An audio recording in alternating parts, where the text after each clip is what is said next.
viewers, a very good evening to all and a big welcome to my channel RJ Gracious. Me Ruma, currently working as a nursing officer at AIMS Bhubaneswar. So today I will discuss about a very contradictory topic, that is which is best, MSc nursing or NORCET. So among all of them or very frequently asked question to me, ma'am, what is best for doing MSc nursing or for joining as a nursing officer at AIMS? So let's start. See, I can't tell that for you NORCET is best, for you MSc nursing is best. I can't tell like this. Okay, it totally depends on you and decision totally on you.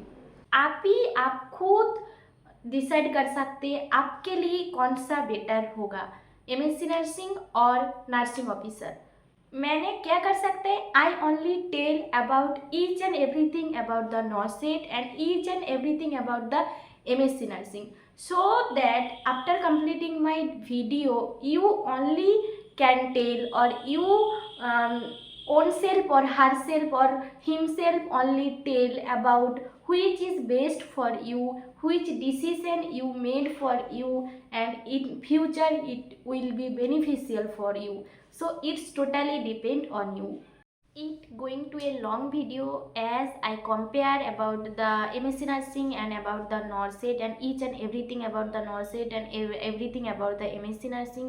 So don't skip guys, go through this video, and I am 100% sure after completing this video you will able to question yourself or by herself or himself, जो भी हो आप खुद आपको समझ आ जाएगा आपको कौन सा आपके लिए बेटर होगा। सो डोंट स्किप, कंटिन्यू देखते रहो, ठीक है, to be continue. Okay, so first I will tell about the eligibility criteria or qualification criteria for NORCET and for the MSc nursing. First of all, for NORCET you have to complete BSc honors in nursing, और for GNM और BSc both आप कर सकते हो, but आपको BSc जो लोग already कर चुका है वो लोगों के लिए एक्सपीरियंस नहीं चाहिए, और जो लोग GNM कर चुका है वो लोग भी NORCET के लिए एलिजिबल है, बट वो लोगों के लिए 2 years 100-bedded हॉस्पिटल का एक्सपीरियंस चाहिए, ठीक है। और आप ऐसा भी है आपको कोई कैंडिडेट जो लोग ऑलरेडी GNM कर चुका है, पोस्ट बेसिक BSc नर्सिंग में एडमिट हो गया है, तो उन लोगों को लिए आपको GNM और पोस्ट बेसिक BSc नर्सिंग में काफ़ी है, कोई एक्सपीरियंस ज़रूरत नहीं है NORCET के लिए। और जो लोग ओनली सिर्फ GNM किया है उन लोगों के लिए ओनली 2 years एक्सपीरियंस ज़रूरत है। और MSc नर्सिंग के लिए भी सेम ही, लगभग सेम ही है। GNM नर्सिंग MSc के लिए एलिजिबल नहीं है, MSc as a master degree course होता है, तो इसलिए आपको ग्रेजुएशन ज़रूरत होता है। तो GNM के लिए आपको GNM करने 3 years कंप्लीट होने का बाद आपको पोस्ट बेसिक BSc नर्सिंग में आपको एडमिशन लेना होता है। उसके बाद post basic BSc nursing complete होगा, उसके बाद आपको रजिस्ट्रेशन और डिग्री मिल जाएगा, उसके बाद ही आप MSc नर्सिंग के लिए एलिजिबल है। और जो लोग ऑलरेडी ग्रेजुएशन और BSc नर्सिंग इन ऑनर्स कर चुका है उन लोगों के लिए MSc नर्सिंग एलिजिबल है। हमारा जो मैं वेस्ट बंगाल स्टेट से बिलोंग करती हूँ, तो मेरा वेस्ट बंगाल का जो MSc नर्सिंग का क्राइटेरिया होता है उधर होता है 1 years experience is must for MSc nursing, for eligibility criteria for attending the exam of MSc nursing. But in central or in AIMS there is no experience for attending MSc nursing entrance exam. Okay, आप fresher आप लोग भी MSc nursing के लिए eligible है AIIMS के लिए, ठीक है। आप अभी BSc नर्सिंग कंप्लीट किया है, आप एलिजिबल है, आपका रजिस्ट्रेशन नंबर आया और नहीं आया आप एलिजिबल है। बट NORCET के लिए क्या होता है, NORCET के लिए रजिस्ट्रेशन नंबर मस्ट होता है। आपको ग्रेजुएशन कंप्लीट होने के बाद आपका हैंड में रजिस्ट्रेशन नंबर आ गया, उसके बाद ही आप NORCET के लिए फॉर्म भरने के लिए एलिजिबल है। बट MSc नर्सिंग के लिए ऐसा कुछ नहीं है। MSc नर्सिंग आप 4th year में है, आपका एग्ज़ाम ख़त्म हो गया है, फाइनल एग्ज़ाम, फिर भी आप एग्ज़ाम के लिए एलिजिबल होगा, ठीक है। और रजिस्ट्रेशन नंबर जो होगा वो बाद में आप शो कर सकते हो। बट नॉर्सिट के लिए ये नहीं है, नॉर्सिट के लिए रजिस्ट्रेशन नंबर मस्ट है। बट ये जीएनएम के लिए एमएससी नर्सिंग नहीं है, जीएनएम के बाद पोस्ट बेसिक बीएससी करना ज़रूरत होता है। उसके बाद आ रहा है मैंने एग्ज़ाम पैटर्न। देखो आप लोग तो ऑल पता है, नर्सिंग ऑफिसर के लिए जो एग्ज़ाम होता है वो नॉर्सिट होता है। पहले पहले क्या होता, ईयरली एक बार ही कंडक्ट होता था, ठीक है। बट अभी क्या हो रहा है, they are conducting for NORCET exam yearly 2 times. अभी अभी जैसे नॉर्सिट 8 खत्म हुआ है, अभी नॉर्सिट 9 का भी नोटिफिकेशन आ चुका है। नॉर्सिट 9 जैसा 14 सितंबर प्री है ऐसा।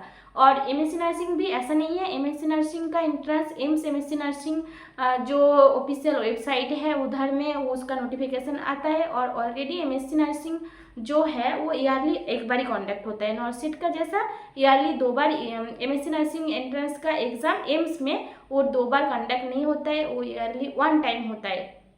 ऑलरेडी उसको फॉर्म फिल जो टाइमिंग वो ख़त्म हो चुका है, एग्ज़ाम का भी आने वाला डेट आ चुका है, मतलब आ रहा है। एग्ज़ाम भी बहुत लेट नहीं है, सामने ही है। MSc entrance AIIMS MSc entrance का एग्ज़ाम है, वो ईयरली एक बार ही होता है। और क्वेश्चन पैटर्न आप बताएंगे तो देखो, मेनली जो नॉर्सिट होता है वो हमारा नर्सिंग ऑफिसर का क्या काम करना पड़ता है। नर्सिंग ऑफिसर का बेड साइड में मेन काम होता है। तो क्लिनिकली जो सब्जेक्ट होता है जैसा nursing foundation, medical surgical nursing, paediatric health nursing, mental health nursing, ये जो क्लिनिकली जो subject, obstetric and gynaecology nursing, जो मेनली क्लिनिकल बेस्ड जो सब्जेक्ट होता है, जो मेन सब्जेक्ट बोल सकते हैं। नॉर्सिट क्या करता है, ये क्लिनिकली जो बेस्ड सब्जेक्ट होता है उसमें मोर फोकस करता है। क्योंकि आप तो नर्सिंग ऑफिसर आके आप तो कोई स्टूडेंट को, नर्सिंग स्टूडेंट को स्टडी और पढ़ाई में नहीं जाओगे ना, आप तो ओनली बेड साइड में काम करना होगा, पेशेंट केयर करना होगा। तो आपको क्लिनिकल जो सब्जेक्ट होते हैं उसमें नॉलेज होना ज़रूरत होता है। तो इसलिए नॉर्सिट का क्वेश्चन क्लिनिकली फोकस्ड होता है। बट एमएससी नर्सिंग क्या करना होता है, एमएससी नर्सिंग जो न्यूली नर्सिंग स्टूडेंट है, जो नर्सिंग ऑफिसर और बाद में जो बनने वाला है, तो वो स्टूडेंट को आपको टीच करना होता है। तो इसलिए क्या करना है, नर्सिंग एमएससी नर्सिंग में जो first year to 4th year जो सब्जेक्ट है तो उसमें फोकस करता है। और एमएससी नर्सिंग आपको ऑल पता है, एमएससी नर्सिंग थोड़ा हायर एजुकेशन के लिए है, मास्टर डिग्री है, रिसर्च के ऊपर प्रेशराइज करता है। तो nursing research and statistics, nursing educations, microbiology, communications, nutrition, जो हम नॉर्मली एनाटॉमी एंड फिजियोलॉजी, जो नॉर्मली हम लोग नॉर्सिट में इतना प्रेशराइज इतना प्रेशराइज मतलब इतना अच्छा से नहीं पढ़ते हैं, माइनर सब्जेक्ट सोच के थोड़ा थोड़ा ऊपर ऊपर जाता है। तो उस सब्जेक्ट में एमएससी नर्सिंग में प्रेशर थोड़ा ज़्यादा ही देता है, क्योंकि उसमें जो नेक्स्ट आपको जो पढ़ना होगा तो उस सब्जेक्ट का ऊपर ही मेनली बेसिस करके ज़्यादा प्रेशर होगा। तो इसलिए उस सब्जेक्ट का ऊपर क्वेश्चन आता है एमएससी नर्सिंग का, ठीक है। और टॉप लेवल आप लोग सोचेंगे तो टॉप लेवल इतना ज़्यादा नहीं है, वो डिपेंड करता है year two year, but similarly same होता है। नॉर्सिट में एज क्लिनिकली फोकस्ड क्वेश्चन होता है तो थोड़ा प्रायोरिटी बेस्ड, थोड़ा नर्सिंग केयर उसमें साथ ऐड होता है, इसलिए थोड़ा लेंदी क्वेश्चन होता है। उससे कंपेयर करेगा तो एमएससी नर्सिंग में थोड़ा वन लाइनर क्वेश्चन ऐसा आता है। बट क्लिनिकली जो सब्जेक्ट होता है उसमें ज़्यादा प्रेशराइज एमएससी नर्सिंग में नहीं करता है। एमएससी नर्सिंग में nursing research, statistics, educations, sociology, psychology, ये जो सब्जेक्ट होता है इस सब्जेक्ट में प्रेशराइज ज़्यादा करती है, ठीक है। फिर मतलब ये नहीं है वो आपको पढ़ना जरूरत नहीं है। एमएससी नर्सिंग में आपको subject all subject same focus में पढ़ना होता है, ठीक है। उसके बाद आता है जॉब प्रोफाइल। नर्सिंग ऑफिसर का क्या जॉब करना होता है और एमएससी नर्सिंग करेगा तो उसका क्या जॉब प्रोफाइल रहता है। तो देखो, नर्सिंग ऑफिसर नर्सिंग क्लियर करके आता है, जो है वो नर्सिंग ऑफिसर है। नर्सिंग ऑफिसर का मेन जो काम होता है, मतलब जो नर्सिंग ऑफिसर ही होता है, उन लोगों का होता है बेड साइड नर्सिंग, मतलब पेशेंट केयर, टोटली डिपेंड्स, मतलब totally attach to the patient. जो नर्सिंग ऑफिसर होते हैं वो लोग बेड साइड में काम करते हैं। उसका जो पहले अपर जो लेवल होता है, like senior nursing officer, ANS, DNS, deputy nursing superintendent, nursing superintendent, तो वो लोग जो अपर लेवल का होता है वो लोग बेड साइड में काम नहीं करते हैं। जो नर्सिंग ऑफिसर होता है और जो सीनियर नर्सिंग ऑफिसर होता है वो लोग बेड साइड में काम करते हैं। और जो एएनएस, डीएनएस, वो लोग क्या करते हैं, एनो एसएनओ वो लोगों का सुपरवाइज करता है, वो लोगों का जो ड्यूटी रोस्टर होता है वो मेड करता है, और जो एमआरडी मेडिकल रिकॉर्ड डिपार्टमेंट का जो जो काम होता है और जो जो रजिस्टर मेंटेन होता है डिफरेंट डिफरेंट वार्ड में, different different incharge ANS DNS, ये सब कुछ इन्फेक्शन कंट्रोल, ये सब कुछ में वो लोग ध्यान देती है। ठीक है, नॉर्मली बेड साइड में जो काम करते हैं वो होता है nursing officer and senior nursing officer. ये हो गया जॉब प्रोफाइल नर्सिंग का। But after completing MSc nursing, आप जब सिस्टर ट्यूटर और एज ए नर्सिंग ट्यूटर मान के ज्वाइन करेगा, उसमें आपको मेन काम होता है जो स्टूडेंट होता है नर्सिंग कॉलेज का, वो लोगों का टीच करना, वो लोगों का जो करिकुलम वो फॉलो करना होता है, वो लोगों का अटेंडेंस, एग्जाम शेड्यूल, ये सब कुछ, मतलब एज ए टीचर आपको जो काम करना होता है वो आपको काम करना होता है as a job profile of a nursing tutor. Nursing tutor का भी लैडर होता है, लाइक पहले जब आप एमएससी नर्सिंग कंप्लीट कर लिया, एमएससी नर्सिंग कंप्लीट करने का बाद भी आपको 3 to 4 ईयर्स एक्सपीरियंस चाहिए, क्लिनिकल एक्सपीरियंस जो ज़रूरत होता है आपको क्लिनिकल ट्यूटर बनाने के लिए एम्स में। तो आपका एक्सपीरियंस ख़त्म हो गया है, मतलब आपको एक्सपीरियंस हो चुका है 3 to 4 ईयर्स। उसके बाद क्या होता है, उसके बाद एम्स का वेबसाइट में जो नोटिफिकेशन आता है associate professor, assistant professor, clinical tutor, उसमें जो पोस्ट है, उसमें जो एलिजिबिलिटी क्राइटेरिया है आपका फुलफिल हो गया है। उसके बाद वो लोग एग्जाम कंडक्ट करता है, इंटरव्यू लेता है, तो उसमें सिलेक्ट होने का बाद ही आपको सिस्टर ट्यूटर और associate, assistant professor, professor principal, ऐसा कुछ कुछ है। उस लोगों का लेदर ऐसा तरफ से है, लाइक फर्स्ट आप जब ज्वाइन करेगा कॉलेज ऑफ नर्सिंग में और स्कूल ऑफ नर्सिंग में, फर्स्ट होता है नर्सिंग ट्यूटर और क्लिनिकल इंस्ट्रक्टर, उसका बाद होता है असिस्टेंट प्रोफेसर, उसका बाद होता है एसोसिएट प्रोफेसर, उसका बाद होता है प्रोफेसर एंड उसके बाद प्रिंसिपल, ये कुछ होता है। और जो नर्सिंग ऑफिसर का जो लेदर है वो तो मैंने आपको पहले वीडियो बता ही दिया है। Nursing officer, senior nursing officer, auxiliary nursing superintendent, deputy nursing superintendent, nursing superintendent and chief nursing officer, ये द हाईएस्ट लेवल लेडर। ठीक है, तो ये हो गया है जॉब प्रोफाइल। उसके बाद में जो आया है वो होता है सैलरी। देखो, नर्सिंग ऑफिसर का तो आप लोग ऑल पता है, सब लोगों को पता है। नर्सिंग ऑफिसर का जो पे लेवल स्टार्ट होता है वो 7th पे लेवल से नर्सिंग ऑफिसर का जो सैलरी है वो स्टार्ट होता है। But as a sister tutor वो लोगों का जो पे लेवल होता है वो 10th पे लेवल होता है, और वो अप टू आप लोग सोचो ना, एक सिस्टर ट्यूटर 10th लेवल से स्टार्ट होगा, तो वो जब प्रोफेसर और प्रिंसिपल होगा तो उतना उसका कितना तक सैलरी आ सकता है। ठीक है, but as a nursing officer आप जब आपको प्रमोशन मिलके आपको चीफ नर्सिंग ऑफिसर तक जाएगा, तो आपको जो बेसिक पे है वो 13 तक, सबसे हाईएस्ट 13 तक जाएगा। ओके, तो ये हो गया है सैलरी। मैंने ये नहीं बोला है जो लोग नर्सेट ज्वाइन करने का बाद ही तो लोगों का 7th पे लेवल मिलता है, बट जो लोग सोच रहे हैं एमएससी नर्सिंग में ज्वाइन करेगा, तो वो लोग एमएससी नर्सिंग ज्वाइन करने के लिए वो लोगों को 15,000 स्टाइपेंड मिलता है। वो एम्स दिल्ली प्रोवाइड नहीं करता है। एम्स दिल्ली छोड़ के जो जो एम्स है वो सब कुछ सब एम्स ये जो स्टाइपेंड है ये प्रोवाइड करता है 15,000 per month for the MSc nursing student. Okay, next point जो है वो है financial independency. So after completing BSc nursing आप एमएससी नर्सिंग ज्वाइन करेगा और आप नर्सिंग ऑफिसर ज्वाइन करेगा। सो कौन से ज्वाइन करने का बाद आपको फिनेंशियल जो स्टेबिलिटी होता है फिनेंशियल वो ज़्यादा होगा और फिनेंशियल स्टेबिलिटी अर्ली होगा। ज़्यादा नहीं, ज़्यादा तो आपको सब कुछ पता है, जो हायर एजुकेशन होगा उसमें आपको ज़्यादा स्टेबिलिटी मिलेगा, बट अर्लियर कौन सा होगा।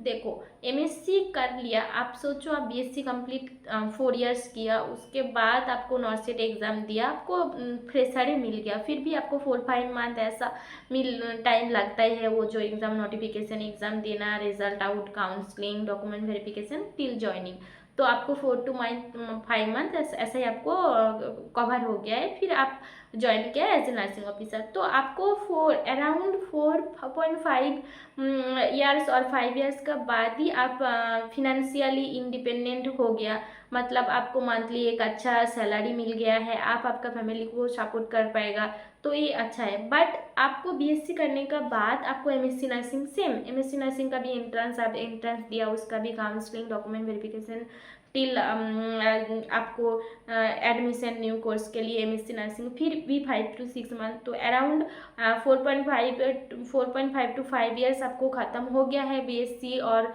टिल एडमिशन एमएससी नर्सिंग तक। उसके बाद भी आपको 2 ईयर्स लग गया है एमएससी नर्सिंग करने के लिए। एमएससी नर्सिंग करने का बाद ही आप जो एम्स का जो नर्सिंग ट्यूटर और क्लिनिकल इंस्ट्रक्टर का जो एग्ज़ाम होता है आप एलिजिबल होगा, ऐसा नहीं है, क्योंकि ट्यूटर में ज्वाइन करने के लिए आपको 3 ईयर्स जो एक्सपीरियंस है, टीचिंग एक्सपीरियंस और क्लिनिकल एक्सपीरियंस जो भी है वो आपको एमएससी कंप्लीट होने का बाद ही होता है, क्योंकि एमएससी कंप्लीट करने का बाद ही वो एक्सपीरियंस काउंट होता है। ठीक है, तो सोचो आप उस घर में 5 ईयर्स आपका ऑलरेडी लग चुका है, एमएससी करने के लिए 2 ईयर्स, तो टोटल 7 ईयर्स आप ऑलरेडी दे चुका है। ठीक है, उसके तो 7 ईयर्स, उसके बाद और भी 3 ईयर्स आपको, किस लिए? आपको टीचिंग एक्सपीरियंस और क्लिनिकल एक्सपीरियंस जो भी है वो एक्सपीरियंस के लिए, मतलब आपको 10 ईयर्स ऑलरेडी लग गया है। तो सोचो आप 18 ईयर्स में आप बीएससी नर्सिंग के लिए एडमिट हुआ, मतलब एडमिशन लिया है, तो 18 तो 19 20 21 20 टू 23, अराउंड 23 आपको बीएससी नर्सिंग ख़त्म होगा, 23 to 25 टू अराउंड 26 आपको एमएससी नर्सिंग ख़त्म होगा, 26 to 27 28 29 अराउंड आपको जो टीचिंग एक्सपीरियंस है क्लिनिकल भी हो और जो टीचिंग एक्सपीरियंस है वो भी ज़रूरत है। तो बीएससी नर्सिंग से स्टार्ट करके आप to MSc nursing complete plus experience लेने के लिए आपको अराउंड 10 ईयर्स टाइम लगता है। उसके बाद आप स्टेबल होगा, मतलब वो जो नेक्स्ट टाइम जब आपको नोटिफिकेशन आएगा, उस एग्ज़ाम क्रैक हो जाएगा, उसके इंटरव्यू में आप सिलेक्ट हो जाएगा, तो फिर आपको एज ए सिस्टर ट्यूटर और एज ए क्लिनिकल इंस्ट्रक्टर आपको एम्स में चांस मिलेगा। फिर भी ये टाइम तो बहुत ज़्यादा टाइम है ना, बट नर्सिंग ऑफिसर के लिए क्या है, आप ओनली बीएससी नर्सिंग पास करो, उसके बाद ही एग्ज़ाम क्लियर करो, उसके बाद ही आपको डायरेक्ट नर्सिंग ऑफिसर का जॉब मिल जाएगा।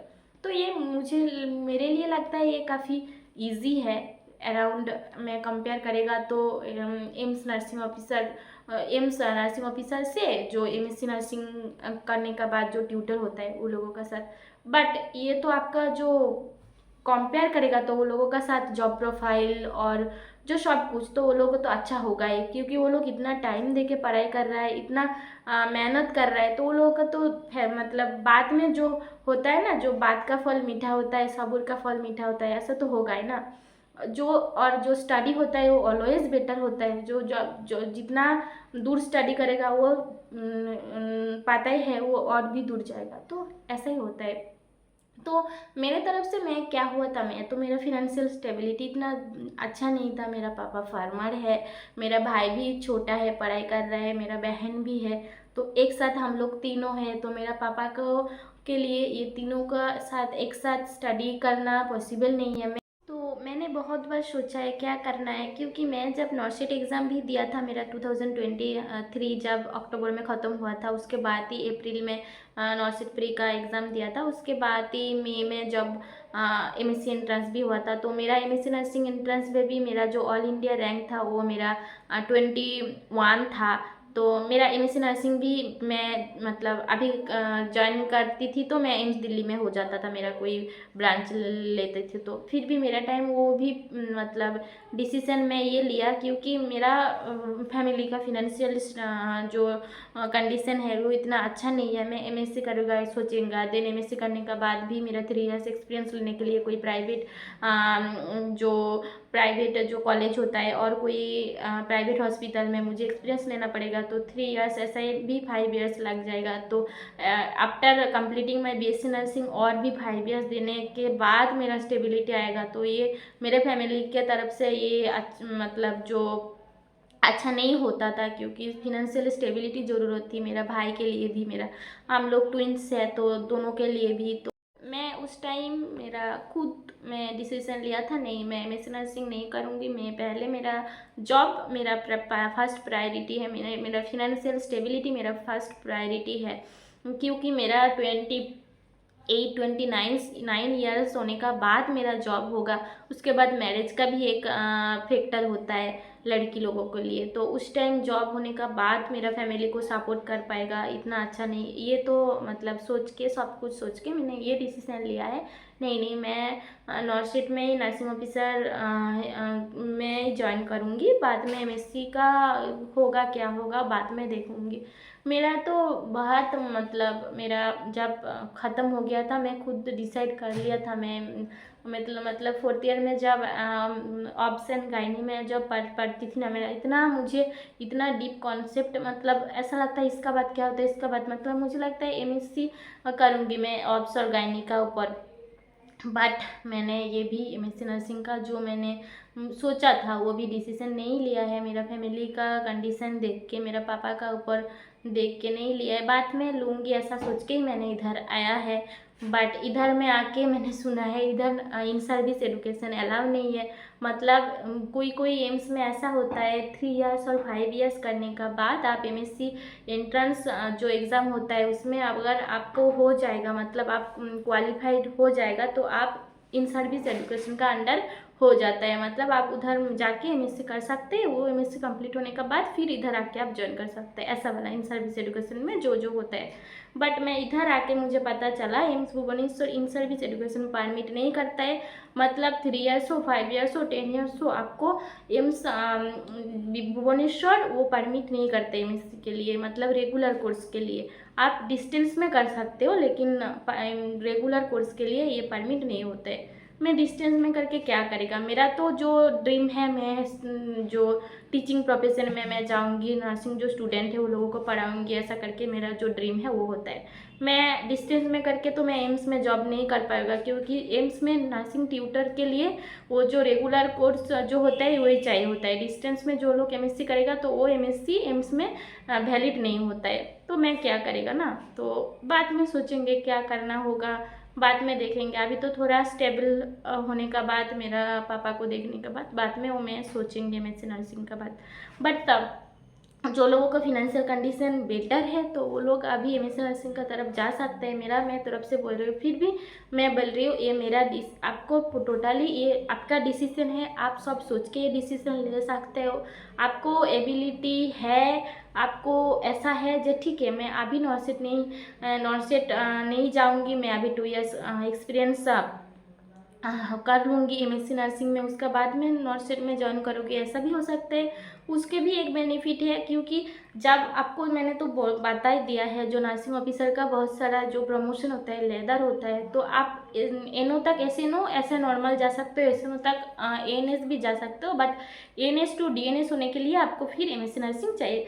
बट ये एमएससी नर्सिंग डिस्टेंस में होगा तब भी चलेगा। बट आपको एमएससी नर्सिंग फिर आप कोई सोचेगा मैं पहले एमएससी नर्सिंग करेंगे उसके बाद नर्सिंग ज्वाइन करेंगे, तब कैसे होगा, ये तो बहुत अच्छा होगा, क्योंकि हायर एजुकेशन तो बहुत अच्छा ही है सबके लिए। तो आप एमएससी नर्सिंग करके आपका एक डिग्री मिल गया, उसके बाद आप नर्सिंग ऑफिसर ज्वाइन करेगा।